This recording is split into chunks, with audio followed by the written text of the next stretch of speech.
What's going on, everybody, and welcome back to the A Show with the Kings of Pro Wrestling Podcasts. I am Justin, here with Meals. Last episode of the year. 2021 is up. It's over with. It's a wrap, if you will.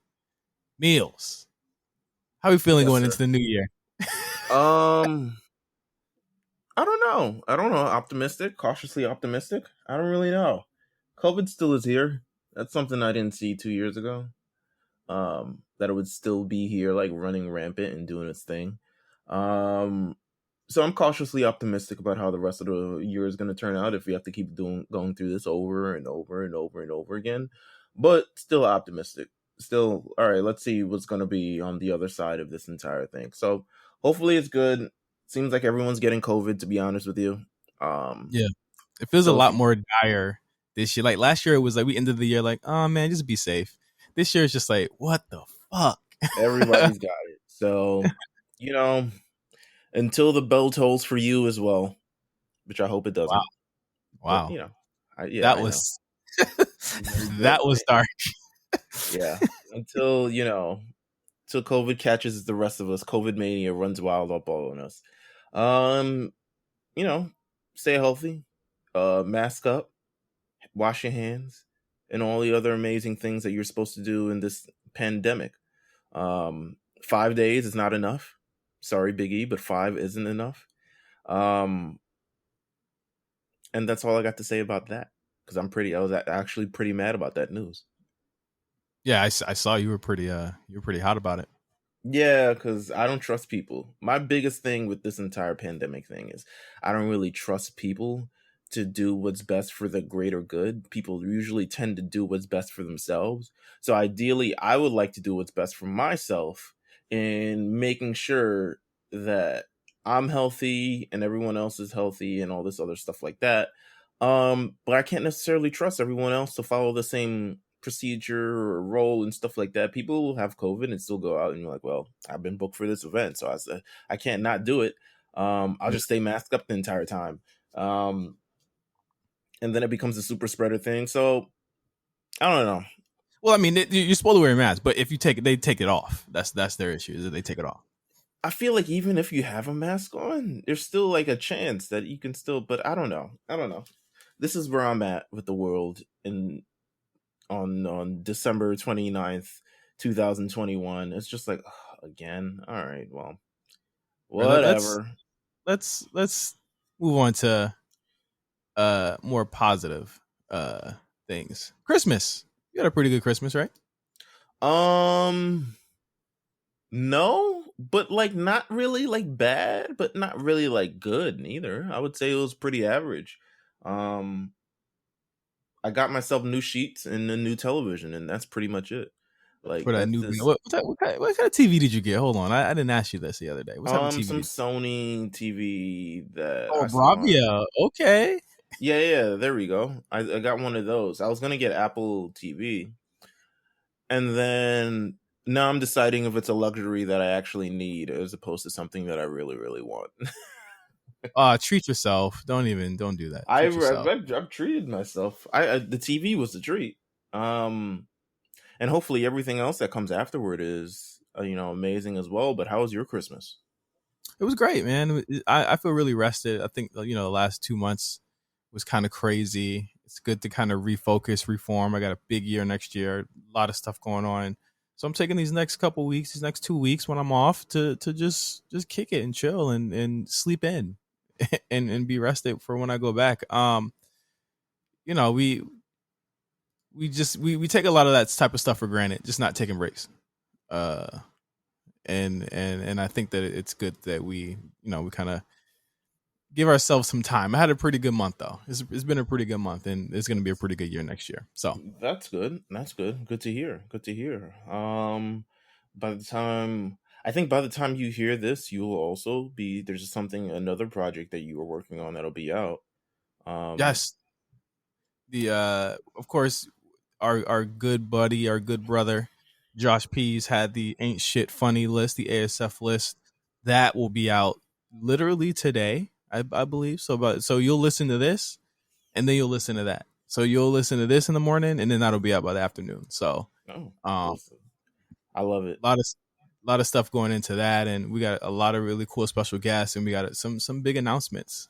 So they could shake the fabric of RNC as we know it. No, I'm just playing, but it's gonna be really dope. But in terms of wrestling, not a lot of crazy news. Yeah, not really. I mean, outside of maybe like, COVID mania running rampant again, um, with now affecting like house shows and stuff like that. You saw the MSG house show, which is I'm not surprised that it still went on, but because I feel like WWE, you have to. I think if there wasn't a mandate to stop all live events, that they would have continued in March, Mm-hmm. 2020, because their show doesn't stop, and you saw that from MSG this weekend. Like instead of they had 3 out of the 4 members of the Fatal Four Way for day one out, so they brought in Edge, who was on his way to Detroit to Raw last night, and he just stopped by and just had a whole banger with Kevin Owens.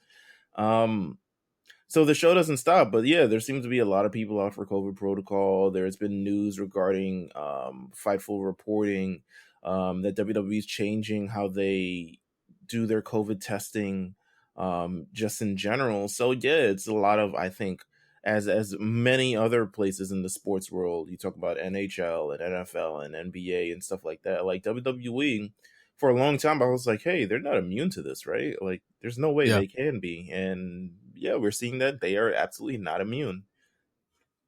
yeah, and this is coming hot on the heels of there was a Fight for report, and that you're referencing that came out yesterday or 2 days ago about WWE, more specifically NXT, excuse me, saying that they would no longer require testing, and not really much past that. I believe that there might be more to that than what whoever his source was saying, like was talking about, because it seems to me that they're it's not just we're going to stop testing altogether. It seems to me that they're adopting a process that the NFL and the NBA, the NFL is actually doing it actively. They've been doing it for about a week and a half now, and the NBA is thinking about doing, in that they will do targeted testing for people who are at risk, as in people who are over 35, and then for people that are younger than that, if you're vaccinated, the testing is purely like they don't have to do it.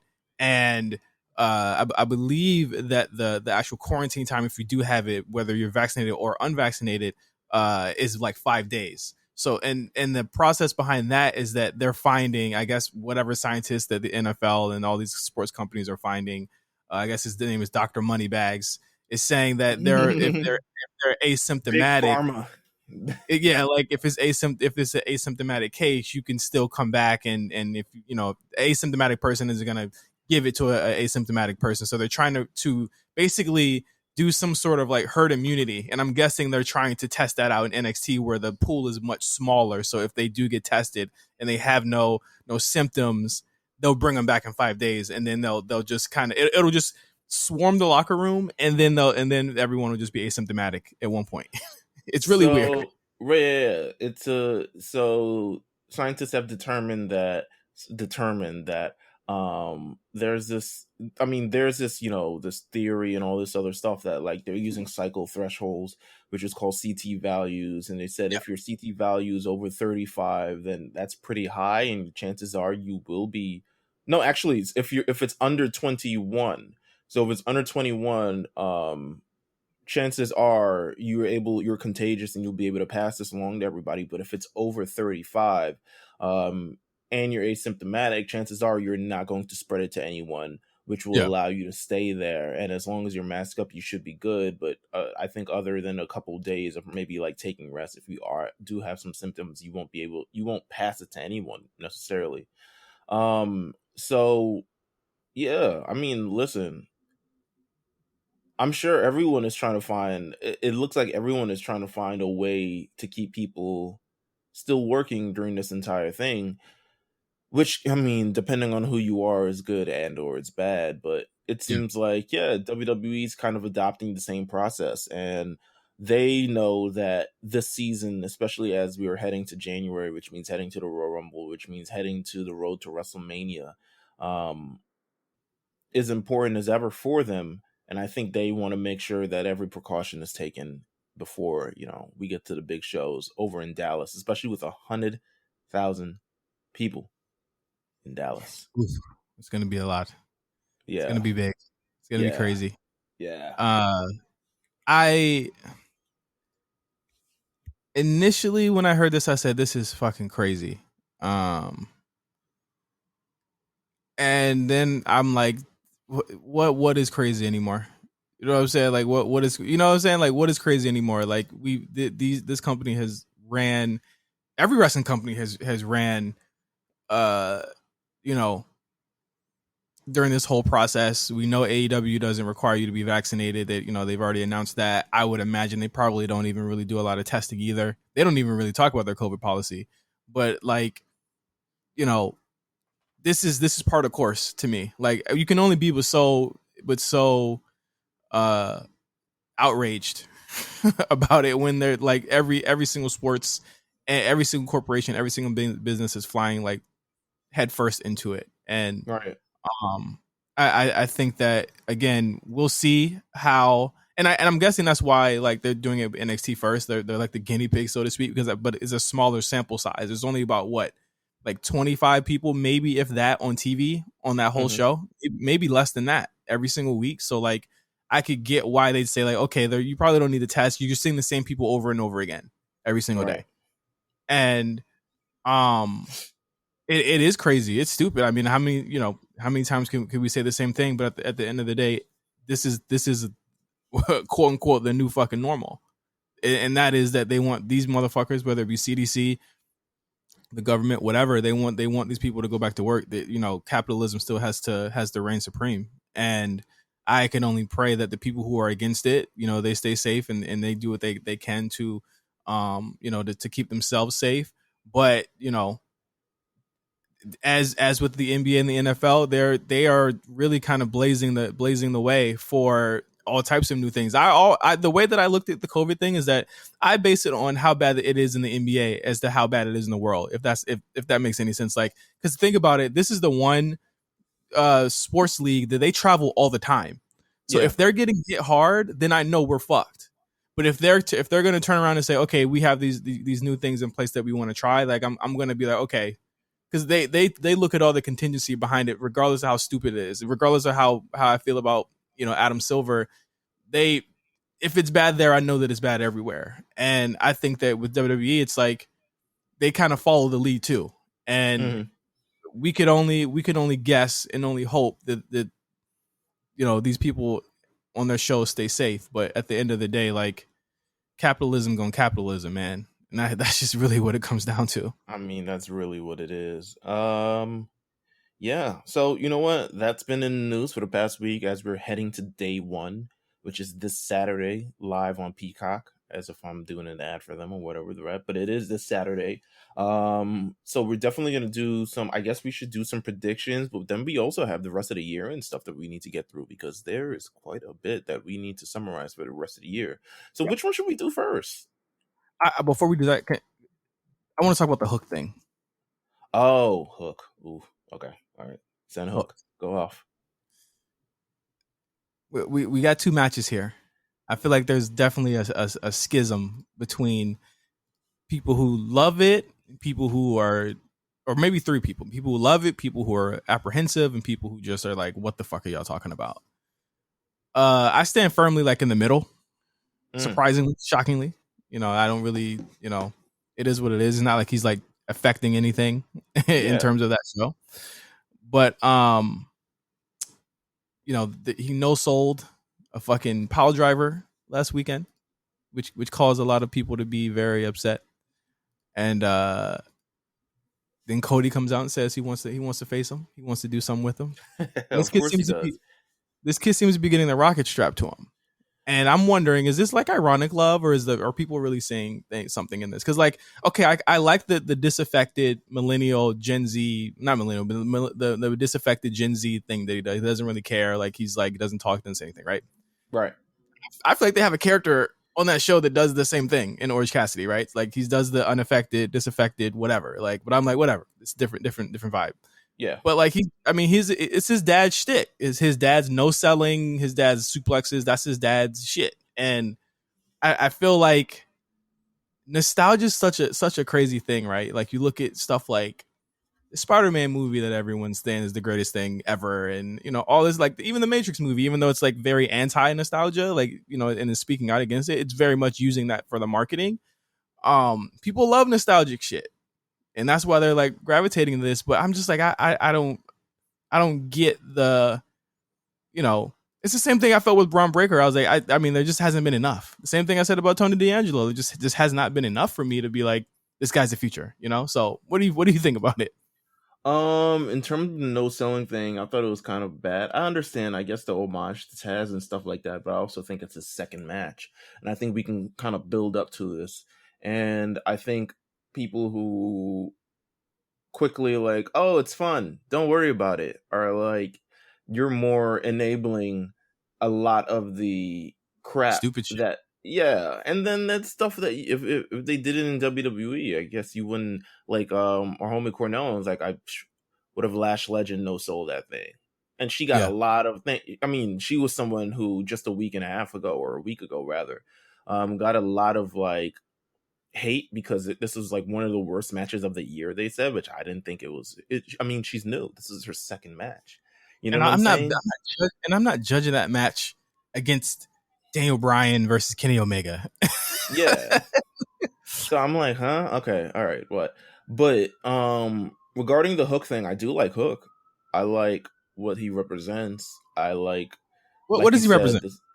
I mean, just the same, like you were saying, the millennial Gen Z unaffected, da da da da, blah, blah, blah. He seems to be somewhat. I don't know if it's people who just like, they like secretly have a crush on him, or They want this um to happen. They want this to happen really bad yeah. for him. And But I don't know if it's, you know what? Let's wait and see. That's what everyone always, people hate our wait and sees now. They hate it. They're like, "Yo, the worst thing to come out this year is wait and see." And but at the end of the day, it's like, "Yo, but you got to look at things on a grander scale." You know what I'm saying? Like I read manga on a week to week basis. And I realize some chapters may suck more than others, but in the grand scheme of things, let's see how it all adds up. Let's see how it all works together. And let's see how this builds. Let's see the trajectory of it, the stops, the gaps, everything of rather, and let's judge it according to that. I'm not ready to write off Hook, but I'm also not ready to crown him like the greatest thing since sliced bread. Like, seriously, it's been two matches. Like, I really like the stuff that he's done. Um he seems to be very, for his second match, he seems to be very, I think, has a lot of potential to be good. Um but he's got to like, you know, eventually as a wrestler, you got to like sell, and you got to like they're gonna take blow beat this. down. Yeah, They're gonna blow this. They're we'll gonna blow see. this. There's no. I have seen nothing from them that they know how to produce new talent, especially green talent like him. I've seen nothing showing me that they could do that. You want to talk about Lash Legend? Like I haven't seen anything. All of their best talent is people that have been popular for the past decade or two or three I or agree. four. I agree. They're gonna blow this because they don't necessarily understand Gen Z either. They cater to the same old white niggas that have been watching this since they were a kid, and some of the young people too. Hook looks cool. He's got a good look, good theme. His swag is definitely there. Right. However, come on, man. You think that when he gets up there with Punk and Bryan, that they'll give him a good match? He ain't beating them niggas. Anyway, let's talk about day one. Emanating from the State Farm Arena, Atlanta, Georgia, getting a straightening. How you feel about the straightening Oh on yeah, on Raw? Migos is gonna be there. I completely It's, forgot. it's jarring, right? It's just like, damn, these Nick Khan Yeah, down with niggas, huh? yeah. I forgot Migos gonna be there. Hopefully, I mean, COVID ain't gonna stop them from being there. I know that. These niggas don't even believe in the vaccine. They'll be there. Yeah, Uh, Atlanta never close. Word to Quavo. exactly. It's gonna be a weird show because let's just name off the people that we haven't seen and were not on Raw on Monday, but we know that they were named as people who were out during due to COVID protocols. Sure. Biggie, Biggie, Seth Rollins, Bobby Lashley, uh, Liv Morgan, Becky Lynch, Morgan, Bianca Becky Belair. Lynch, Bianca Belair. Yeah, that's a lot of people. Mm-hmm. That's at least like three different matches. I mean, Bianca Belair's not in the match, but she probably was still gonna beat her anyway. Yeah, she'll be there. Um, Queen Zelina. Yep, Queen Zelina, Um, Carmella. Carmella was on Raw last night. Oh yeah, she was. She was doing a little interview. But yeah, I mean, it's quite a bit of people. Am I is so let's see. I mean, we're gonna have to predict these matches based on how they are right now because WWE has not yet changed anything. Now, granted, this show comes out on Wednesday, and it seems like every fucking Wednesday something happens that makes us be like, oh, why don't we just record the show on Wednesdays now? I know we should just. Well, then they'll start announcing shit on Thursday, and they'll start Yeah, releasing yeah, people and yeah. all that shit on Thursday. Yeah, so it just is what it is. But I think here's what I think is probably going to happen. Either the matches are going to happen, and everyone's just staying home, and it's this. Everyone get your negative test, blah blah blah. Come back on the road. Some matches will change, but I also think if the matches change, usually WWE is not someone who is going to give you a shittier show if they have Yeah, to change a match. right. Um, I look at that. Remember that past TLC one where we end up getting AJ Everybody, versus Finn, yeah, everybody got the and mumps. yeah, or something along those lines. There was one where like a 15 years ago where everyone had a staph infection and they had to change the entire show. There was even, I mean, even on at MSG, like various matches changed as well. So I expect WWE to kind of even if we don't get the card as it is, we should still get some interesting encounters as well. Listen, I'm not. Listen, I don't know if Biggie gonna be there, but if they ever want to change a fatal four way, Miz and Edge are available. I'm just saying. No thanks. Uh, I also think that these matches will probably happen on Royal Rumble if they don't happen. They'll happen in some capacity before Royal Rumble. There's a very long time before we get to Royal Rumble. That's going to be on the 29th of January. So you got 29 days.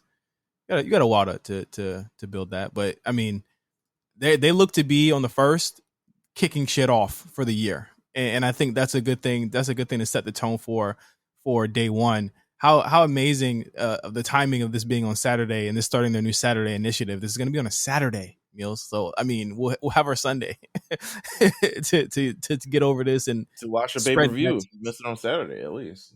Yeah, exactly. So let's just go through this really quick.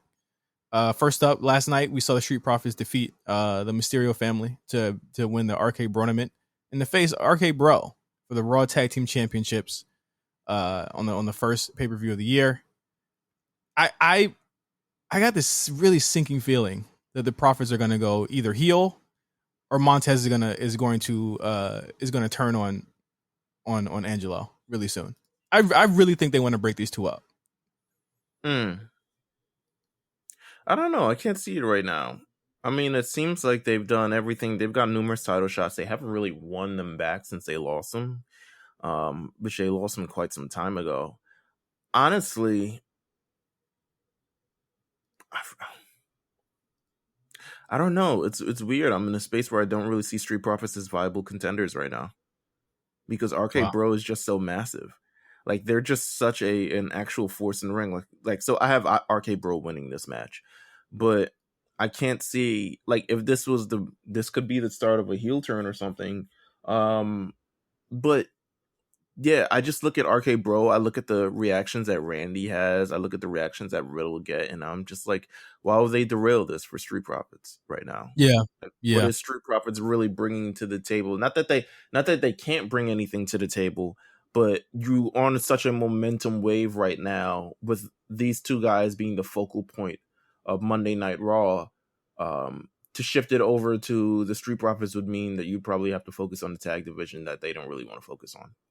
yeah. Yeah, I got RK Bro winning too, but something's gotta shake up with the Street Profits. I think not that the act isn't stale, but the way that it's presented is stale. I think they need like a new theme. They need, you know what I'm saying? They need a new look. Like I think everything about them should be updated for 2022. And if that means a heel turn, which to be fair, that division absolutely needs a shake up. It needs something new, and I think they would be the ones to do it. I think a heel Montez would be fantastic. I think a heel Angelo would be really, really good as well. But I then think your only face team is the Mysterios, which I'm not really feeling like that anyway. they can shake everything up, Mills, at the top of the year. They could legitimately shake everything. They need to shake something up with these two because I haven't felt it in a while. I love them. They have great matches. Let's be clear, but I think after beating them to the ground for the Usos, it really took away from them a little bit. Like the Usos beat them into the ground multiple times. You know what I mean? And I need them to look strong again. So like I do think they'll look strong, but I think RK Bro come out in the end. I'm still wondering if the direction is that Orton and Riddle will face each other at WrestleMania, which I predicted. It could be interesting. He hugged them I and would shit. be I was like, not. damn, this ain't ending anytime soon. And like Orton's like smiling and shit. He's happy. I'm like, fuck. Yeah. I mean, I don't see it anytime soon. Randy Orton is the most overact in WWE right now. Like, why would you fuck that up by Yeah. like turning him in heel? Like most of Randy Orton's career ends up like taking a weird change when they turn him heel because as much as he can be a prick, people love to love Randy Orton and they pop for the RKO and stuff like that. So I can't see them necessarily changing that right now. Yeah. Unless they do like some face versus face thing at WrestleMania, which I could see. Uh, next match. Drew. this could be Drew. If COVID protocol stops this match, I don't think anyone would be upset. Drew McIntyre versus Madcap Moss. If I see a fucking headlock from Madcap Moss to Drew McIntyre in the first 2 minutes of this match, and this match doesn't end, when I look down and look back up, it's gonna get 1 star. I'm sorry. Yeah, I don't want to see a match between these two at all. They pointed it out in our Discord. It was like, damn, since Drew lost the title, he's really had some like shitty pay per view opponents. Not like shitty, but like he faced Gender. Gender at SummerSlam, and then he He wanted that faces match. He wanted that match. I feel. yeah, but no one else cared, especially after what they did with Becky and Bianca. Like literally, no one cared about that match. Um, And then he had a couple other feuds with Baron Corbin and all this other stuff like that. It's like clearly they were hoping to cool him off to the Royal Rumble, but yeah, none of this has been interesting or important at all. Yeah, Drew easily. Yeah, in 30 seconds. I hope. Um, Becky Lynch versus Liv Morgan. Interesting. They had a video package prepared for Raw for this. No clue. This is one of those matches that we have no clue it's going to happen, if it's going to happen or not. We've expressed our feelings on this feud as a whole. I think this will be a match where I mean the winner is not in doubt, but I think that what we're really looking for is like some type of improvement over their first match, which I thought I was just kind of like I was on it, but I got Becky winning this match over Liv. Yeah, I got Becky winning too. There's no doubt about it in my mind. Yeah, I mean, I think all the momentum headed towards the Raw match, and it's kind of really been deflated right now for Liv Morgan. So I see this as the exit point for her as of right now. Yeah, and Becky doing the whole I've beaten everybody, I've done everything, and then waiting for the Royal Rumble to hit. So, could we see Asuka come back? Do it 4 years in a Oscar's row, or is it Yeah, 3 years? Oscar's her big Royal Rumble foil at this point. So that could definitely be a thing. Next match. This has like been like the most. This match and Brock has probably been like has the most story in the last 2 weeks. Edge versus the Miz in a regular ass match. Uh, the question here is not who wins, but what type of match will Edge get out of Miz here, because he's been working with like work rate guys, and Miz is kind of just like a more traditional kind of storyline based, like very he Miz tells a story in the ring. Edge has been working like he's in the Indies. What do you think is coming out of this match? These are your two faves. Bangers. I mean, Oh, this is my match. This is my match. I don't even care what happens in it. Like, just to see Edge versus Miz and kind of everything that has moved forward with it thus far, I'm excited. Um, I think you're gonna get a surprise. I think Miz knows that people doubt him all the time. Literally, everyone has doubted him always, ever.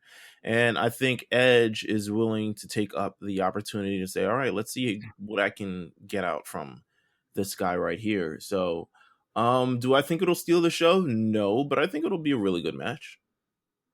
yeah. You got. Who do I have winning? I don't know. I win. That's Oh that's god. me. I think they want to cause some plausible deniability that Edge could win the Royal Rumble again. I'd have him go here. I'd have him win here. Then maybe they do one more on Raw, and then have Edge be in the Royal Rumble. I don't know what Edge's direction is for Mania. I can't call it. I know he's gonna be there, but I don't know what he's gonna be doing. I, Hmm. I got Edge pegged for two things. I feel like he's gonna be in a match with a part timer at Mania, and I think he's gonna be in Money in the Bank in July. I think he's gonna do Money in the Bank again, maybe one last time in July. I would, if I were Beth, I would cry if that man is in a ladder match. I would I really think he's cry gonna do. I all signs lead to him doing the match that he made because famous in July. He's gonna do something stupid, and everyone's But gonna be the, like, but "All right, party's over." but doesn't it make sense though, Mills? Like it's No, it makes perfect sense. Yeah, it's one of their biggest shows of the year. He's around. It makes sense for him to do another Money in the Bank. I know that. Listen, I'm worried about him too, but I feel like he's feeling himself after the Seth thing, and I feel like he could work around it. But I got Edge winning. Do you feel like Beth is incorporated into this feud or match or anything at all? I would hope she wouldn't be, but it just all signs are leading to it, huh? Yeah, why not? Why not? Great segment on Monday. That's all I'll say about that. I Yeah, don't want I don't want him to keep doing I don't want him to keep doing the brood stuff if he's not gonna go brood. he might go Brood. He ain't going brood. All right, well, whatever. Next match, the Usos versus the New Day, Don't care. and Literally I don't care. I legitimately might walk away or go do something else when this match is on. I'm I'm sorry. sure this match will be fire. I'm sure, but I don't care. I'm It's sorry. it is literally like it's like Lucha Brothers versus the Young Bucks at this point to me. I've seen it too many times. Yeah, it's like, I'm sorry. You guys are phenomenal. If you guys want to switch it up, I'd be impressed. But if you guys don't, I would understand. But yeah, I don't care who wins this match. I really don't. New Day has been tag team champions umpteen million times. The Usos have been tag team champions umpteen million times. I don't care who wins this match. Yeah, and we have fatigue from it. I think they literally had this match like 2 weeks ago on SmackDown. They did, So and the New Day won yeah, because it seems as though the Usos are going to win this match, which I'm going to win it. hey, here we are, but don't care. Sorry, guys. Get a tag team division. Why didn't you call up Pete Dunne for Rich Holland? They would be perfect in this slot right now. The fuck were y'all thinking? I cannot. Now. Huh? They got Sheamus now. Fucking another tag team for Sheamus. Next match. I don't know. What do you think? What do you think is going to main event? The Brock match or the Fatal 4-Way? Brock match. Brock, for sure. Okay, so I'll do that next. Big E versus Seth Rollins versus Kevin Owens versus Bobby Lashley. Fatal 4-Way match for the WWE Championship. To be fair, I've loved Kevin Owens and Seth Rollins during this feud. I think that the one thing is that like I'm not sure who Big E is here in this match, if that makes any sense. The champion.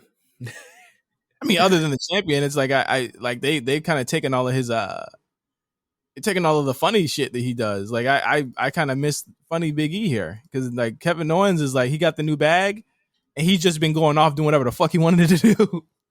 He's the only one who's on there on Monday. So hey, listen, ain't mad at it. Listen, the new bag. Listen, money will fend that COVID away. You Oh know, wow. only got that new bag, and it's like, send COVID who? COVID where? Where we So do yes, that sir. at? Yes, sir. I will be there on Monday. Yes, I will get a test. Thank you. Absolutely. Yes, sir. I will. No, no, I'm fine. I'm fine, sir. I don't know. I listen. Big E's already had the title way longer than I thought he would, and maybe that's just because of the when he won it, it was like in between Summer Survivor Series time. But There's no pay per view in December, so maybe yeah, that's the reason why. I I'm still strongly leaning towards Kevin Owens probably getting the title here. Um, hmm. But see, there hasn't been like a legitimate Big E Seth Rollins match yet, which is weird to me because that was supposed to be the direction in the first place. But I think that once they signed Kevin Owens again, they said, well, let's just throw him in there. Bobby Lashley to me is completely superfluous in this match, and it seems to me that he's going to turn face very soon. So I don't think he's going to win. I think he's literally just there to throw people off. I don't think he's winning this at all. I feel like Big E's going to retain, and we'll get Big E versus KO at Royal Rumble. Okay. Not Seth, who had the original match to begin with? No. Seth always gets jammed and screwed out of a lot of different things. And this will be no different. He'll have to take his act to the Royal Rumble, which I'm not mad at all. I'm thinking, don't stop me if you think I'm crazy. Seth and Damian at Mania. I don't like what they're doing with Damian right now, to be real with you. Or they could do Damian and Finn, the Demon versus the Damian. The Damian versus the Demon, that's hilarious. Yeah. I don't like what they're doing with Damian right now. What is that about? They haven't explained it at all. They did explain it. When did they explain it as if like, and he just the passion and the rage, and I'm like, but I need story. Like, where does this come from? Why is he DQing himself in matches? Why does he completely ignore? Dark Side came out. I don't. I mean, that's literally what they've said. You can just say you don't like the Dark Side character, but they have explained it. I don't know. I don't feel it. But go off. I think Big E is going to retain. If he holds it to Mania, that's didn't the Miz do that too? That hasn't happened in a long time. That a Money in the Bank holder has held it to Mania. And Daniel Bryan. Yeah. For 10-12 seconds. Kevin Owens is going to win that belt sometime this year. Let's just be clear. I would hope so. I mean, the money they probably gave him, he's probably like, yeah, nigga, yeah. We got to pay this off. Yeah, we got to pay this off. Told the nigga that we would do this. Yeah. Last match, Roman Reigns versus Brock Lesnar. Listen, I'm doing the Drewski hands up meme on this Roman Reigns thing. I don't know anymore. I don't know. I don't know. I could say that he is gonna beat Brock. I don't know what Paul Heyman's gonna do. The Roman Reigns thing is always intriguing, but it always ends up with the same thing happening on SmackDown every week anyway. I'm very tired of the Paul Heyman will he won't he, so I'm glad they ended that. But it's like, why would you take the title off of him right now before Mania? Might as well just let him hold it, unless you're gonna do Elimination Chamber and he has to defend it in there against all the people he's beaten already. I think another thing is going to be trash. Oh my god, SmackDown is not deep at all. Well, well, there are people that are good in that. So if you do the Elimination Chamber, you could have a Roman, Drew, Sheamus, Drew, Ricochet, Cesaro. You could have people there. It could be all the people that. Oh my god, what are we thinking? Brock could be in the Elimination Chamber. Brock in Elimination Chamber? He's never done it, right? He's never done it. No, but why would he do that? That'd He's like, crazy. Yo, stand there for 25 minutes? Are you fucking insane? Actually, what's crazy is let me not even call it, because they haven't even announced an Elimination Chamber for 2022 yet. So like, we're just guessing, we're speculating. Oh yeah, it could be big Saudi vibes. It could be Fastlane or some shit. But I don't know what they do here. I don't think that as a babyface, Brock needs the title. I think he's doing fine on his own. But I don't really know what his direction. Boy, he can go to any show he wants to. So if he wants to go to Raw, he could realistically do that if he wanted to. But um, I think they're saying it's going to be a series. I think this shit between these two should end in January, regardless of who wins the title. To be honest with you, You're right. like regardless of who wins the title, this needs to be over. I'm done seeing it for a while. Who's winning here? Roman or Brock? Roman. Yeah, Yeah, Roman. it's just easier. If I were a betting man, I'd choose Roman. Is it definitive or cheating? Have Roman win definitively. Cheating I feel like they usually have him win definitively the second time they have him face against him. Brock. Brock don't lose nothing from losing to Roman. He's lost to Roman before. Yeah, but like definitively, I don't know. Bray Wyatt That's comes it. back. Oh, hang me, hang me, bro. And that's day one. A show that I'm concerned about, but looks good on paper. I think Edge and Miz will be really good. Obviously the Usos and New Day. I know we don't care about it. It'll probably be good. But those two main events, the two championship matches, are going to be bangers, I think. So, I mean, regardless of what we feel and what we're confused about, I do think it's going to be those two matches are probably going to steal the show to me, Right. depending on how long they go. I'm not going to do a break today. Let's just go right into year end with Wrestler of the Year. That's right, Wrestler of the Kicking Year. off hot. Okay. Yeah, we're going in hot. I think me and Mills were unanimous here, but our Wrestler of the Year, and this is it should be no shock to anybody, just off of Might be a little the shock. Might be a little shock. maybe, but I think once you look at the body of work, there's just no denying it. I mean, he's had arguably like two, maybe three unarguable classics this year alone. He main evented WrestleMania, left and started main eventing that fucking company. I mean, come on. Is there any surprise that Bryan Danielson / Daniel Bryan is our Wrestler of the Year this year? No, he should be everyone's Wrestler of the Year. What the fuck is wrong with you? The man literally jumped from both companies. Now, would have been more definitive if he won. My man has literally had 2 matches against champions, and both have led to significant, lengthy draws. But you can't. The man is just. He's really doing whatever he wants at whatever time that he wants. And that was even before he went to AEW. He was on his own time. Yeah. He had a classic with not even a classic. Let me not say a classic.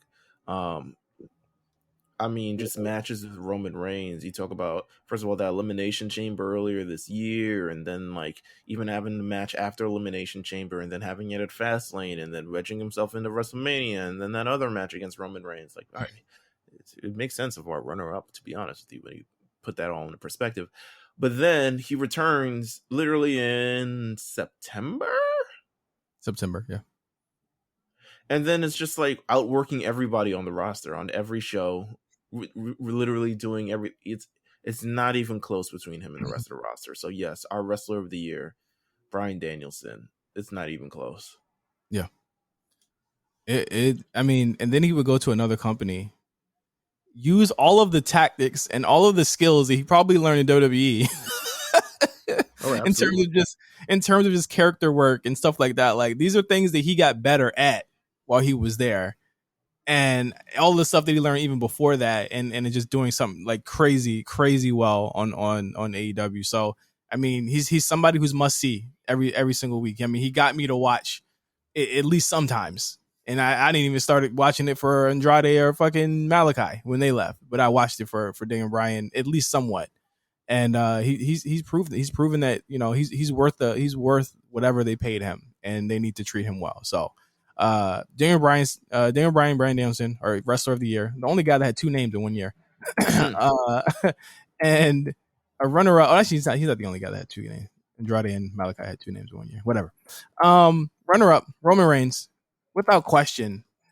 I mean, if Daniel Bryan had maybe taken a couple months off, it probably would have gone to Roman Reigns, and it probably would have flipped. But Roman's had such a strong beginning of the year with the KO matches, with just his lead up to WrestleMania. Again, he was in that match with Daniel Bryan.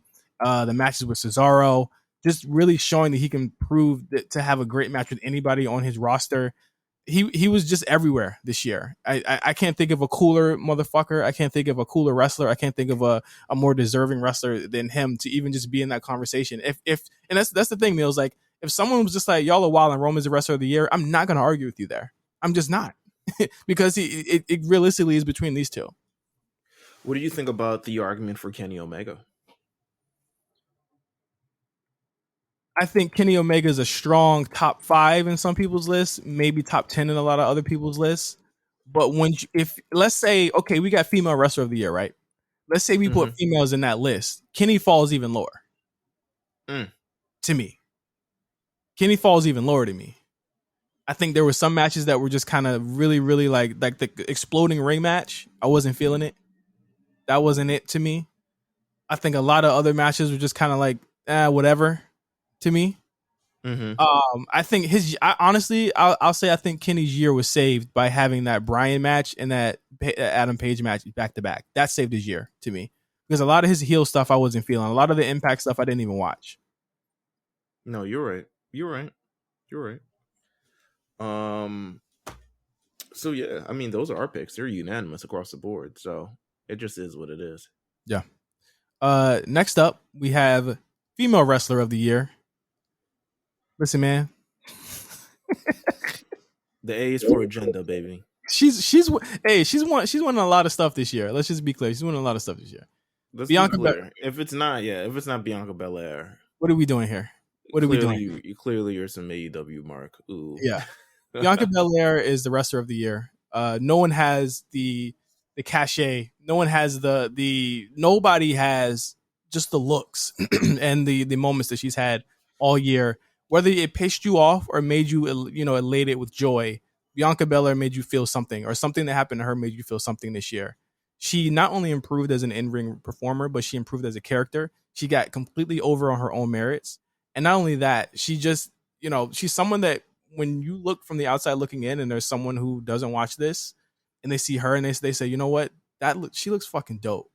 And she reminds me of somebody, like we said on the show, she reminds us of somebody that we might know. Let's go to the accolades real quick. Royal Rumble winner. Boom. WrestleMania main eventer. Boom. Sole Survivor Series. Boom. Performed on every every Big Four show of the year. Boom. Saudi Arabia as well. Boom. Did I miss anything? Lifted up Dewdrop. Lifted Dewdrop. Elevated her brand. Did what she had to do. The fifth most most tweeted female athlete of the year. Yeah. That's not only the that, award winner. Also wrestled at Rolling Loud this year. Come on. Culturally, who's doing it better than her? I mean, I don't know where the culture lies, but they're not doing it better than her. I know that's right. Not at all. There's not much we can say other than that. Runner up. What was your runner up, Meals? We kind of deferred. My runner up was Becky Lynch. Yeah, my runner up was Becky Lynch. I think when she came back this year, I think she's just been on a complete tear. Why did I say it like that? She's been on a complete tear, and she's just, I mean, beyond just elevating everyone's game, she came back and just kind of like resettled herself in the roster, having better matches than she was maybe than before she left. An infallible character. Just everything is cooking with her right now. And I think, I don't know, she's just really good at what she is. She's really good at what she does right now. Like, Becky Lynch is really top tier. And there's not much I can say about anybody else, to be honest with you. Like, I love a couple more people who've been featured this year, but I mean, when you talk about the second half of this year, it's like Becky Lynch. Who else? Yeah. She changed. She set the tone when she came back. I mean, we knew it was going to be a different year when she came back, and that was to me, her and Brock showing up at SummerSlam. That was the Joker's card to get WWE back to where they were, and they definitely proved that in spades. My runner up was Charlotte Flair. I mean, she's the opportunity. You know what I mean? I feel like even when she was put in programs that Big Char. I mean, say what you will about her, she's one of the most fascinating stars of our time. Would you say? Because no one gets as many like just like outwardly either hatred or love or respect than she does. There are times, and she is my runner up, but there are times where it didn't really click, it didn't really work. I was kind of like, we didn't really know about a lot of these programs going on. It got weird around Survivor Series, but she elevated in that Alexa Bliss program. I feel She's like navigated through it all. Literally exactly. navigated through it all. Like you said, as you were about to say. I mean, you talk about. I mean, I'm sure that Lacey Evans thing would have been trash, but I'm sure we would have still got a great match out of it. Um, Hopefully, the Alexa Bliss. we know that if Charlotte don't give a fuck, that the thing is she's only here because a lot of the matches that she was in this year she gave a fuck about. Yeah, Let's just be clear. A lot of and the matches there she wanted to do. she the wildest thing about this year of Charlotte Flair, she was not on WrestleMania, which Yeah, is insane. yeah. Which I'm sure she came back with every intention to be on WrestleMania, and then they decided, oh, we're gonna go a different route. And I forget the reason why. I'm not sure if it was Because COVID. she got no, it wasn't COVID. Remember they Andrade revealed that they thought that she was like pregnant or she had some type of hormones going on. She said it. They found that she had a elevated rise in her hormones or something like that, and they didn't think it was a pregnancy exactly, but they kept her out because they didn't want anything to actually be real like that. I think she said something about that. Yeah. Right. So they Listen, kept her down. and she was mad. And she was Oh, big mad. she was pissed about that. And then when she came back, she let niggas know. And I mean, the Rhea stuff, she was cool with that. She was cool with the Nikki ASH. Like I feel like she elevated, and I feel like those two feuds alone really like put her up there for me. Because of the fact that not only did she care about it, but it was like big time. It was she got really good matches out of those. Like the SummerSlam match, feel what you feel about the Bianca stuff. I feel like they brought it back, and they brought it back to being like, okay, this was a real women's match that night, and that was something that they wanted to see, and yeah, I really enjoyed Charlotte this year. Next year, and that's the thing that makes her so fascinating. I don't, you know what I mean? Like I don't know what she's gonna be like next year. She will Yeah, probably want to be on the list. You know what I mean? But she's on the list this year, and she's well deserved of being on this list. She came back with a chip on her shoulder. absolutely. Tag team of the year, really weird year for tag teams. Really don't feel like it was a big tag team year. But Mills, who were your winners for tag team of the year? My winner was the New Day and the Usos. To be real with you, those are the people that I watched the most. Not gonna lie. I thought New Day had a nice little program with Hurt Business earlier in the year before Bobby totally destroyed Kofi Kingston. Which I forgot that happened until I just mentioned it. Yeah, The Usos have just been very consistent throughout the year. Can't say nothing else about them. That's kind of it for me. Who you got? I got the I got the Usos. Yeah. I mean, I don't have much to say about them. We've been talking about these motherfuckers for the past decade. Like, what else is there to say? Yeah, I mean, in terms of just like comparing them to even just AEW and other tag teams across the board, um, they gave me what I liked in terms of just having matches that just have just a quick pace, but not only that, just having a really good story and psychology behind it for most of the year. And not just like holding my back because it hurts. You know what I mean? And I feel like my runners up, they were close to winning it for me because I was so elated to see them finally win the big one in AEW, but then they completely blew their booking right after it. So meaning that my runner up with the Lucha Brothers, I was wondering. I was waiting for you to say it. who had a great I was like, year. that could have been anybody. Yeah, they had a great year, and then after they won the titles, they went to shit, and they got made. They've been made to look like idiots every single week since then. So they didn't Well, win. listen, they got a couple new friendly people to tag team to play with. I'm talking about Reed Dragon with Kyle O'Reilly and Mr. Fish. Oh, they're gonna give it to the Crackers. Oh yeah, of course. Listen, are you It's over for insane? them. Oh yeah, insane. We running back UE, but just somewhere else. That's exactly what they're doing. But Less than a hey, year. Let's actually can I low key want to change one of my things just because of that. But I'll keep it real with what I had. But yeah, Okay, we can talk about it still. We can talk about it a yeah, little bit. yeah. Um, cringeworthy moment of the year. Whew. I'm gonna go first here, and I'm gonna say that my cringeworthy moment of the year is something that was so cringeworthy that AEW never wants you to know that it existed or ever happened. That is the exploding ring after the exploding ring match between Kenny Omega and Dean Ambrose. Boy, that was nasty. The That was jokes, nasty. the jokes, the memes, and then after 2 days, they were all gone, and people got DMCA'd. Which was not fun. I'm telling you, that's not fun. That's not fun at all. I remember when I was a lowly blogger myself, um, and they had behind the scene photos of Justin Timberlake and Jay-Z at the suit and tie video. So I'm like, oh, I'm gonna post these on my blog for sure.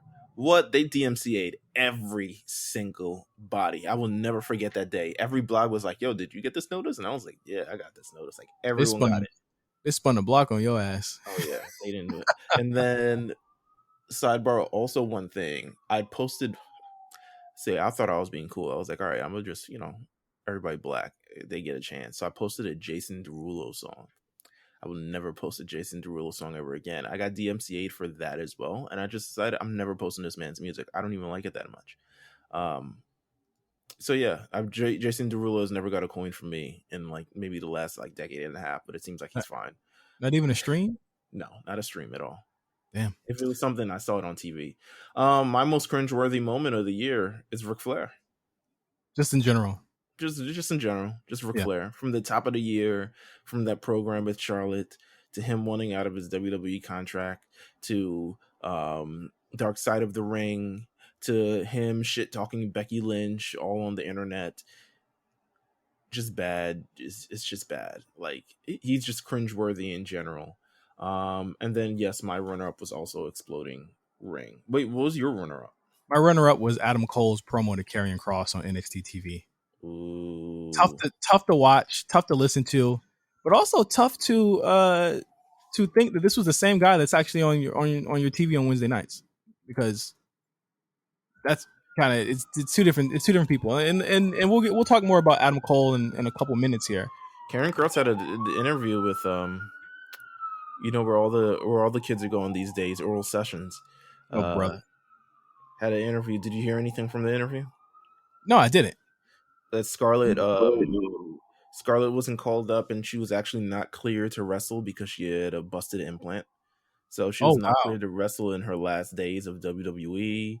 Um Karen Cross talks a little bit about the whole Jeff Hardy match and how things were kind of changed beforehand, before he's supposed to go out, and how he's trying to be a team player. And then eventually he was just like, all right, I can't, they fired me. I'm so relieved. He said he always felt like he was going to be fired.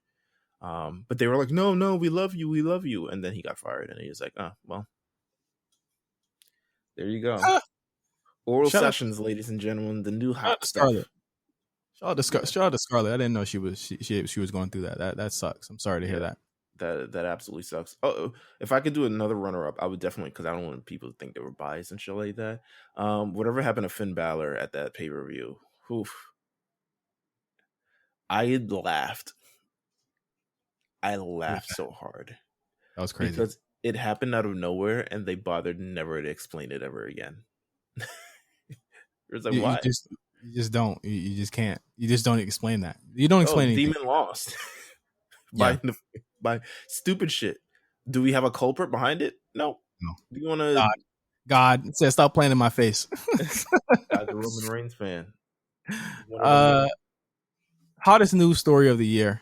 I think we kind of got the same thing here, and I mean it's pretty clear that AEW's moves over the summer, and that's CM Punk, Daniel Bryan, and Adam Cole all signing with the company. Mm-hmm. I can't think of a bigger news story within this bubble but when you got outside of this bubble, it really didn't mean much. If you know what I mean. Like, you got outside of it, I didn't hear any people saying that they wanted to watch AEW anymore because of these guys. These guys came in, but it was the hottest news story within wrestling. It helped, I think. Well, so my hottest news story: CM Punk comes to AEW, And then I think we both also had our runner up for the WWE releases. But the CM Punk to AEW, he was someone that they desperately needed. And I think just the star power that he brings, they really didn't have anyone with any kind of crossover appeal at all. And it's not that CM Punk is a rating juggernaut, but he's at least someone who's recognizable outside of Chris Jericho. He's someone who you could take other places and be like, oh, CM Punk. Oh, I remember him. Oh, he did that. I used to watch that. He's someone of that type of thing. They needed CM Punk. They needed CM Punk because, listen, you ain't gonna get more out of John Moxley and Miro main eventing your pay per views, to be honest with you. And I love Yeah. both, but Yeah. you're just not going to get that type of, you're not going to get any grander appeal from it. So them signing CM Punk was major. Them saying signing Bryan Danielson was major. Them saying Adam Cole was fun. It was a fun little signing. It was really good. So yeah, and I guess we should talk about the WWE releases. Yeah. I mean, A lot of them. nothing shakes the timeline than over 60 people being let go over a calendar year. Nick Khan came in, said there was going to be changes, and he meant that shit. Everyone from Hit Row, who had just debuted, to Keith Lee, who had just got repackaged, got released this year, and there was no rhyme nor reason to some of it, and it left us even on the show saying, what's the end goal here? It's left the roster a little bit lighter, but it's also, you know, opened up the door for many people to go elsewhere within the company. I mean, Braun Strowman was let go this year, if you can believe that. Like, that happened this year. You know what I mean? Like, Karrion Kross, as we just said, was let go. A bunch of people in NXT were let go. It has just been a crazy, crazy year for releasing WWE, and I think it really boils down to, I mean, if we don't understand it, that the fact that they signed too many fucking people, and they needed to kind of lighten the ship. And I still say that I think that they looked at AEW and they said, we good. Like, we don't need to hold on to these guys, because that's not really like a problem for us. That's really what I feel like they thought when they did that. Mm-hmm. No, I agree. I agree.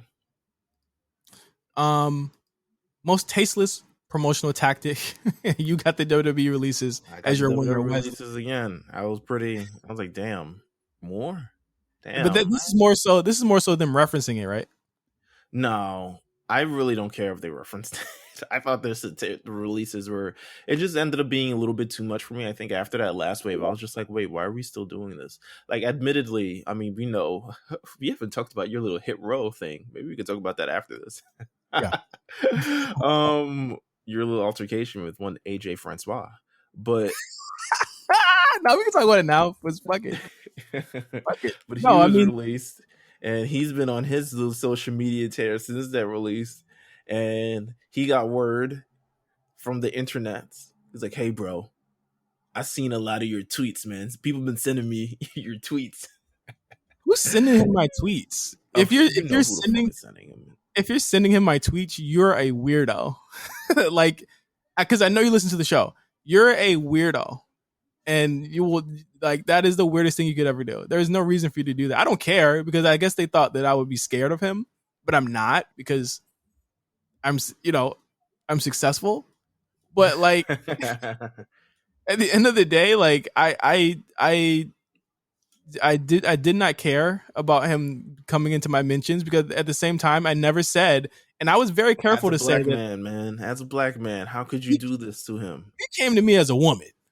No, I'm just playing, but I was careful to say I was a really big fan of AJ and Swerve, and I was not big on BFAB. I was not big on Ashante, and I said as such even on my timeline. I've said it on this show. I was not a big fan of those two. Like, even when BFAB got released, we had a conversation. You said that you thought that they were missing something without her. I said no. I think they're going to be fine without her. Clearly, and I said these. Swerve had said we amassed, or we. What did he say? What cap? What was the cap? He said that we made over $2 million as Hit Two Row. million dollars is Hit Row. They And I said, generated $2 million. That does not mean they made $2 million. That means they generated $2 million worth of sales for Hit Row. if they was there, if they generated that much money, they would still be there for sure. Because They they were, generated that much. They were in NXT.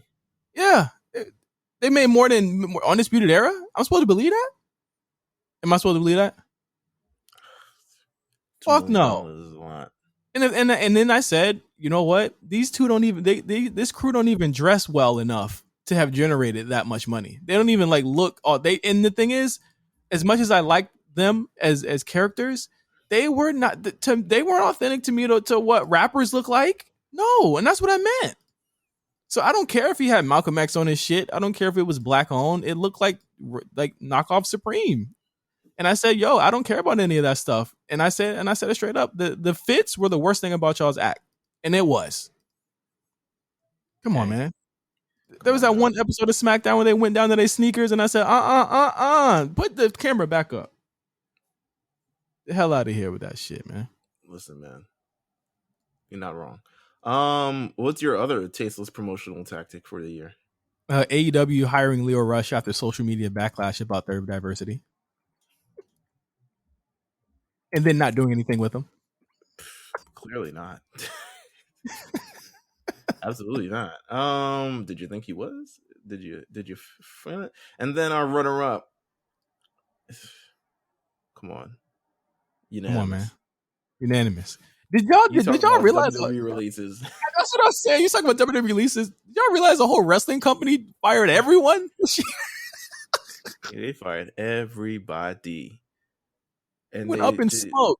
shout out to them making a black champion. I mean, not that they didn't have black champions before, but I mean, what's his name? Jonathan Gresham. I forgot Yeah, his name. Gresham. Yeah, There you go. he gets to hold the belt. Yeah, Yes, he gets to until they hold the come back. belt for this company. Can't return it nowhere. Checks don't, not come in. He just has to hold the belt for our wage, and like, yo, hold that until we come back. That's crazy. They hold this for me, big bro. Represented proud. I Our think next, he's gonna be defending it on Impact. yeah, he is. Swim good. God bless him. God bless him. Next up, worst match of the year. This is interesting because I thought niggas would think I was wilding for putting this here, and in fact, I like the one that you put here better than this one that I put here. And so we're just gonna talk about it in general.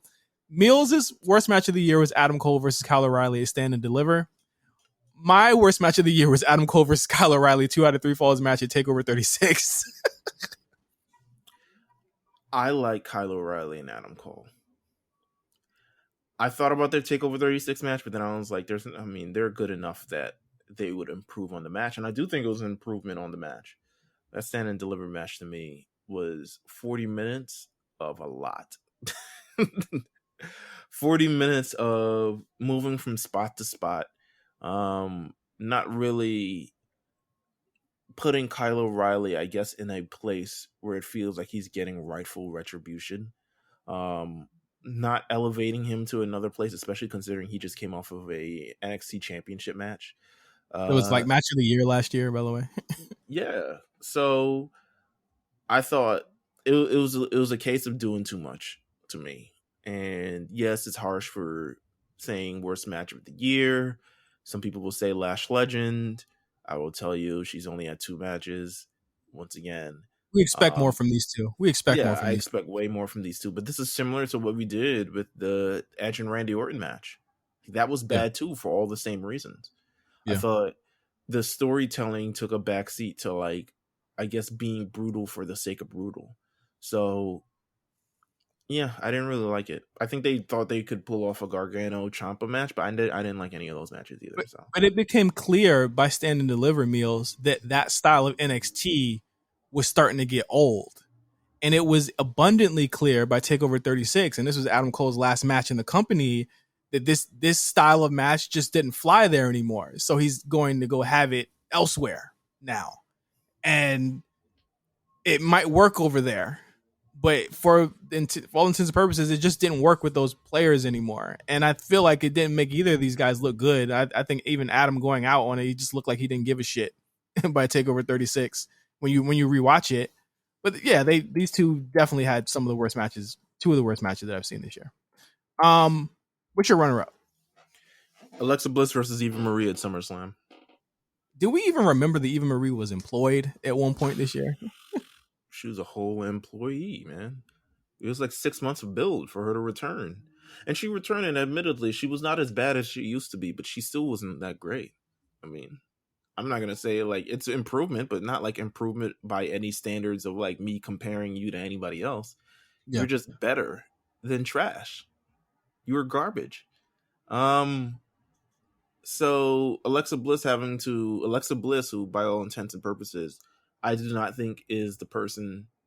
I guess with her gimmick, it definitely there's a lot of entertainment purposes for that, but I do not think it's a person who will bring a great match out of you. Um, Yeah. so yeah, that's my pick. What's your runner up? My runner up was The Miz versus Damian Priest, the zombie match. How dare you? How dare you? uh, I mean, I understand that you had to get the bag, the Army of the Dead You bag, but knew the what it match, was. I knew what it was. I didn't like the match. It was bad. It was bad. I don't think about bad matches after. Is that weird? Like I don't think about it. Like it was bad, but it's like I don't think about it It would have to really stink for me to be like, yo, to remember remember it. that? Yeah, remember that? It took me a long time to even say that. I'd be like, okay, what? Here's a bunch of good matches. What is the really good match that I thought was really bad? And that's what I came. That's what I came out with. Next up, worst wrestler of the year, male or female? I say Orange Cassidy. Anytime he's on my TV screen, I'm repulsed. He's legitimately the worst wrestler I've seen probably in my entire life. He's fucking awful. I don't get the joke. He's shitty. Well, mine was carrying Cross for all the same reasons that you just said. I do not know why he's on my screen. Every time I watch him, I get repulsed. Blah blah blah. So yeah, I'm gonna go with carrying Cross. I think, and I think what drove it home for him being worst wrestler of the year this year was that everyone was saying it. Yeah, it was like the presentation was I mean this The Adam NXT Cole. presentation, was I. But when Adam Cole did what Adam Cole did, it was over with. And do I think he could have made it on the main roster? Probably. But it didn't happen. So now he's the worst wrestler of the year because of it. I You couldn't don't. cut the mustard. He was shorter than people on that show who say they're short. Nah, he was, I think, considering, to me, he's still like more interesting than, for instance, like a Ridge Holland. You know what I'm saying? Yeah. But couldn't cut the mustard, baby. Granted, It, he had they tried his best. They gave him Jeff Hardy. They put him against Keith Lee in a string of matches as well. And then they took him off TV, and it was just like, yo, just stand in the back a little bit. and gave Keith Lee one of his like only wins of 2021 against him. So really Sad. weird. My runner up and your runner up was Baron Corbin. I think it started off really well in the summertime with Baron losing all his Oh money. yeah. I don't know what the thought process was would be to either like not turn him face or not run with that angle, which I thought they were going to run with that angle, have him eventually turn face and realize that he was being an asshole for the past decade almost. And they didn't do it. They just had him get money again, and he went back to being fucking. I just don't understand what they do with him. Like there's a character right there that they can just literally turn him and have him be annoying to heels, and people would like him a lot better. But to me, I get like X-Pac heat from him whenever he shows up now. Like I do not want to see him on my TV screen. Yeah, I don't really care to see him anymore at all. Worst feud of the year. Why on worst feud of the year did I have Baron Corbin versus Karrion Kross? You are on crack. I've never seen that match in my life. I think I like made up. You put an amalgamation between two of your worst wrestlers of the year, and it's like, imagine if they feuded. Gross. I think I meant Samoa Joe versus Karrion Kross. There we go. Oh, okay. Samoa Joe versus Karrion Kross was pretty bad. My worst feud of the year was Big Show versus QT Marshall. Because why? Why was that a thing? Why? You know, I have a theory that I have a Meals booking theory, AEW edition, that so they're having Bryan versus Adam Page rematch on TBS. They will be judges. Okay. I have a theory that Big Show will be one of the judges. Uh-huh. And he will also interfere in this match and start a feud with Adam Page. I base that on that. Oh, man. Can he hit the lariat on Big Show That's going to be the feud. I, I think that you are going. I want this to happen because I want to see the fans of that show try to say why this is a good thing that this is happening to Adam Page. Can he beat the Big Show? Or the Giant, what the fuck, Paul White, whatever the fuck his name. Well, I call him Big Show versus QT Marshall. Oh my god. Paul White versus QT Marshall. So that was the worst, and then my runner up was Baron Corbin versus Kevin Owens. That was my runner up. I think that's why I put Baron Corbin versus Karrion Kross and I mixed those two up. That was my runner Right. up. Because that feud amounted to absolutely nothing. That feud amounted to people saying, a lot of people saying that, hey man, KO is ready to go. He's ready to quit. He's out of Like here. the interactions, yeah, you're absolutely right. Like the interactions between him and Logan Paul were better than the Baron Corbin feud. Damn, now I think about it, why would he have left if he was getting that look against Logan Paul and they had that Logan Paul match in WrestleMania? If I'm KO, I ain't going nowhere. Cause like I don't know. Listen, I didn't think a lot of people. I didn't think Adam Cole was gonna go until he went. I really didn't think so. I was like, yo, the bag is right there. The bag is Yeah, right there, my guy. Like it's right there. just take He's it. like, nah, I want to be with my girlfriend. Yeesh. If they break up, There you go. yeesh. Yeah. Yeesh. I don't know. It's gonna be sad day if they break I up. don't know All if right. they'll ever break up. I hope not. I mean, he is about as tall as she is, and All Tony right. Schiavone You is didn't taller. have to. I All right. knew that Hey, was coming too. I hey, knew that was hey, coming. hey. You need to leave. All right. Worst pay per view of the year. Me and you had said the same thing. AEW Revolution 2021. I forgot what was on. Let me see. No, I actually didn't forget what was on the show because I made sure to I, look it up. it had the exploding exploding ring barbed wire death match. It had that extremely long face of the Revolution ladder match. It had Page versus Hardy. It had Kip Sabian and Miro versus fucking the best friend. Like none of these matches you actually want to watch. Yeah, nah, none of these matches hit at all. Not even on paper. Ew. Uh, ew. What was this show? Bucks Smoke versus in the Inner Sky? Circle. Bucks versus Inner Circle. Yeah, this is when he grabbed the Sonic ring. This was the Come Sonic on ring now. match. Come on now. The best match in here is featuring the 65-year-old guy.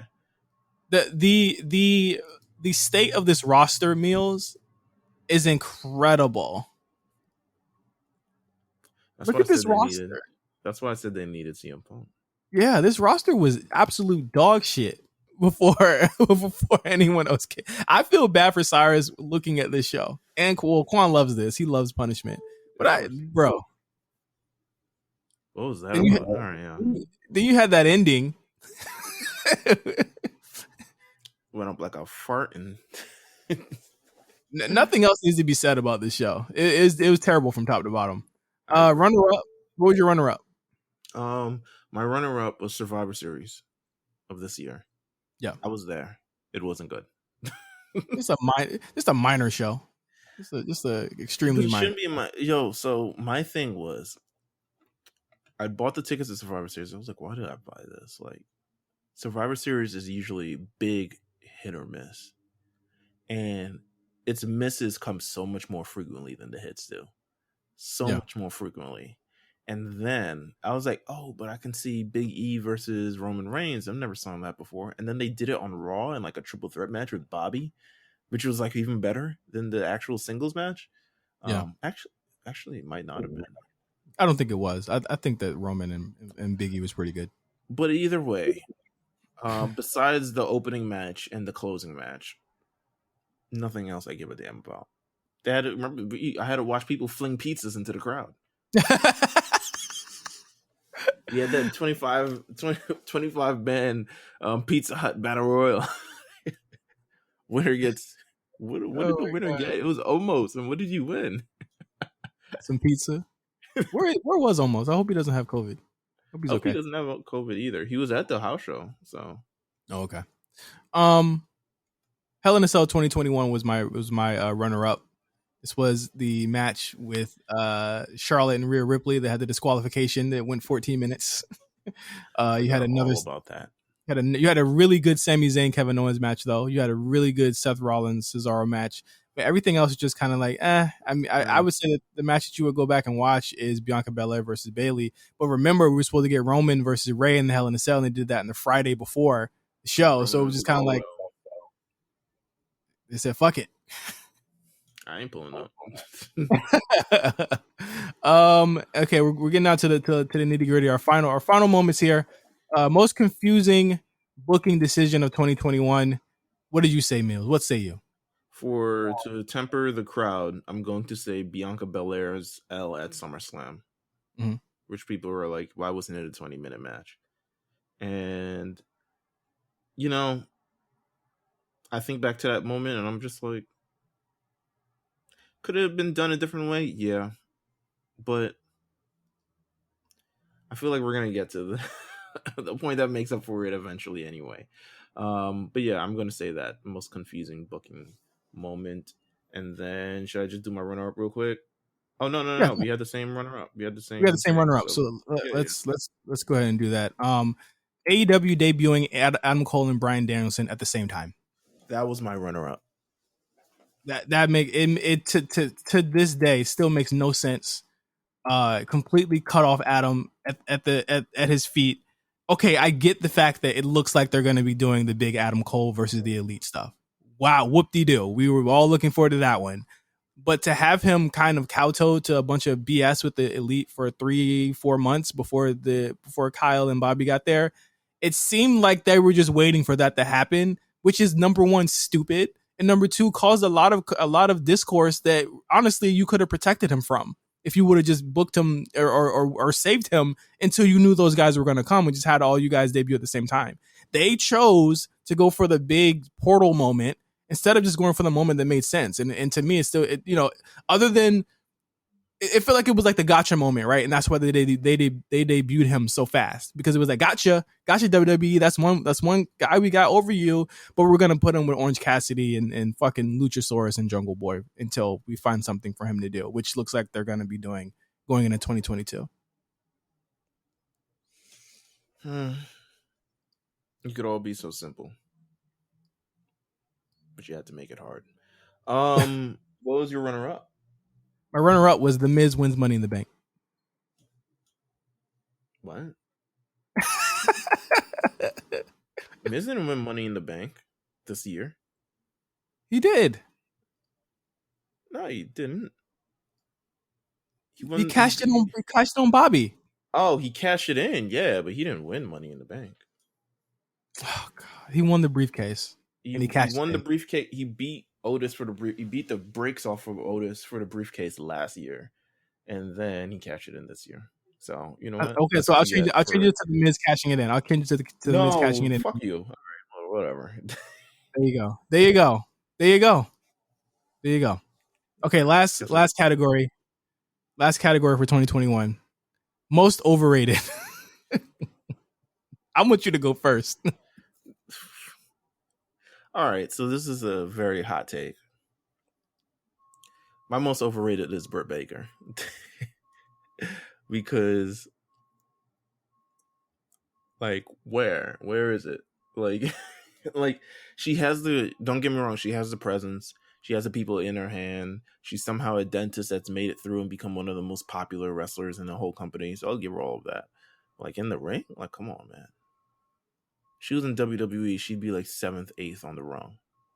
Not to say that she couldn't be a top star in WWE, but like, come Would on, Charlotte man. look at her? Would Charlotte look at her? I don't even know if if Tamina would she look at might her. be on. Nah, I'm gonna say that, but nah, Britt Baker. I mean, she had really one really great match this year to me, and maybe another great match as well. But like the rest of the year hasn't added up. To be honest with you, like it's not. She just is just very like. It's her presence. I get it. Well, like her actually being able to deliver and elevate and all this other stuff. They've also What's her, given her what's her shitty opponents. what's her presence other than being white? Dentist. There you go. My Philadelphia dentist. this is Pittsburgh. Pittsburgh, sorry. Yeah. My most overrated Kenny Omega. And I feel like people wanted to shoehorn Kenny into a lot of these conversations, even if he wasn't having better promos, even if he wasn't necessarily having better moments or matches as some of the guys that we actually put in our wrestler of the year. Because here's the thing, I feel like a lot of the conversation comes from people who want to seemingly get over on another company by saying that he's the best guy in that company. And that's not always necessarily true. Is he top 10 this year? Absolutely. Is he top 3? Maybe. Is he top 1? Absolutely not. I think Roman made bigger ripples through the culture of just mainstream, and Bryan Danielson made bigger ripples in the culture of just their own company. I think no one should come to your company and automatically be the best wrestler there if you're the wrestler of the year. Period. And I feel like that's what Bryan did. I feel like that's what Punk did. I feel like when Punk got there, he was automatically bigger than Kenny Omega. No one who came back overshadowed Roman Reigns. Becky was on the same level, but she didn't overshadow what Roman Reigns did later that night. I've shuddered to say she probably was in the same level as like Brock, Roman, and Becky were probably the same level that night. But they had all John those three. Cena. John Cena, all of them on that same. They were like they were that level, but they were not a level above Roman Reigns. And I think that's why I say Kenny Omega is most overrated. We have the same runner up. We have the same runner up. Liv. Listen, I'm sorry, man. We got to live with this one. But Liv Morgan is our most overrated. She needs more. She just needs more. There's more in every. If I had to give her an overall in WWE 2K 2022, 2022 is what's coming next year, right? Yeah, 78 2K. Overall. Okay. Oh wow, you said 70. I'll give her like 73. I said 78. I give her 78. Oh, you said 78? Oh, okay. Yeah, nah, I will give her 73. She just needs a little bit more. I think she needs the promos. Obviously, we talked about it last week. Still needs some work. The in-ring stuff, like she needs to figure out a kind of a style that she's kind of rich. She's trying to be like the master of the ropes. She's trying to get her Grand Metal League on at times. And I'm like, yo, that might not be you, to be honest with you. Like, it might be fun to do it, to just jump off the rope and do little like arm drags and stuff like that. But realistically, that might not be you. You got to find what works best for you. And thus far, it's not it. But the people love her. I'm not gonna say that she's not popular or that it's not popping or it's not working at all. It's just just a little bit overrated. All right. Something that's not overrated is this show. And that's it for us for 2021. No, we're not overrated. We are properly rated. In fact, we might be underrated in some circles. But that's another conversation for another day. Thank you all for making the A Show one of the biggest wrestling podcasts in the world. Thank you all for making us one of the most listened to, for giving us one of our biggest years of all time. And we've been doing this 4 years straight. All of our patrons, thank you so much for supporting this venture that we've gone on this year. Of course, the offer's still out there. If we get to 100 patrons, we're at like 78 now. If we get to 100 patrons, we're going to do the hot chip challenge. I accidentally ate a habanero on Christmas Day on accident. What's wrong with you? Yeah, and I fucked it. I put it in my oxtail stew and just because they didn't have any Scotch bonnet peppers. They don't sell them out here in California. It's sad. And when you make the stew, it turns everything like a reddish color. Of course. Legitimately accidentally ate it, thinking it was a tomato, and I had a bad night. So the hot chip challenge is definitely going to fuck my day up if you want to see me suffer. New patron, shout out to, if I already shouted you out, it's just, it is what it is. But Anthony Cullen, Ricky Lawson, and James Carter Jr., thank you for being new patrons to the A Show Patreon. And you can also subscribe to the Patreon at patreon.com/the A Show RNC. This week we also put up, actually, which I'm about to fix right now because I didn't know that it only took the first 20 minutes of this, but nonetheless, today marks the 24th anniversary of Starrcade 1997 between Sting and Hulk Hogan. So we watched that match. And yeah, I got to go re-upload it right now because apparently it cut off the last 10 minutes. But please make sure you subscribe. It's going to be fully there by the time you get there. And Do you have anything else? No, I just want everybody to be safe this weekend. Have a great time. Enjoy day one on Saturday.